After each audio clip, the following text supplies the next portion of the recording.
Dünyoluk Olimpiadanın жеңүүчүсү Акжол Махмудовго берели. Assalamu alaikum. Саламатсыздарбы, урматтуу кыргызстандыктар, урматтуу мекендештер. Күтүлбөгөн жерден сүйлөп калып атам азыр. Аябай толкунуп атам, сүрдөп атам.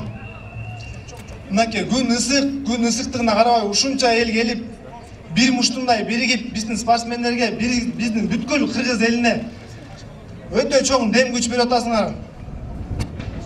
Мынакей бул Олимпиадада биз үчүн жыйынтыкталды. Күмүш медаль менен 2 күмүш, 1 коло. Мен ойлойм, бун менен биздин артыбызда чоң жаштар, чоң мотивация алып, жаштарга бир чоң бир дем күч болду деп ойлойм. Биздин артыбыздан өсүп келаткан ар бир жаштарга, ар бир спортсмендерге, ар бир окуучуларга калырым ошол Кыргызстандын бир бурчун сүйрөгөн инсандардан болду. Силердин колдоңорду биз Токиодон алыстан болсо да сезип отурдук. Бул жерде силер биригип, бир муштундай биригип турганыңар эч бир мамлекетте жок мындай бириккен эл. Биздин мамлекетти көрүп алып, бүткүл дүйнө жүзү сыймыктанды. Токиодон баарына мактанып аттык биз. Мынакей биздин күрөштү Ала Тоо аянтчасына чыгып ушунча эл көрдү деп. Тилекке каршы мен ошол күнү силердин үмүтүңөрдү актап финалда уталган жокмун. Бирок ошол күнү Айсул эжебиз финалга чыкты. Биринчи күн ушул жерде элчи болганда. Мээрим 3-чү орунду алды. Ошондо мен аябай сүйүндүм, анткени мен утулуп силерге жакшы эмоция тартып албай калдым.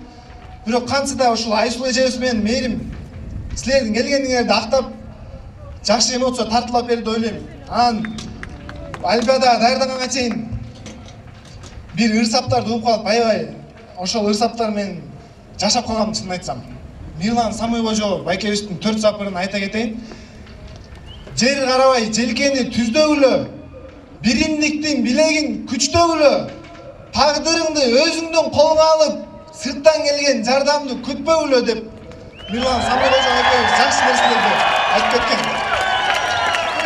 Турпаңга белгиңди чийип кыргыз, туңду көтөр ар дайым бийик кыргыз, төркөйлөргө чөгөлөп тизе бүкпөй, түндүгүңдүн алдына бирик кыргыз.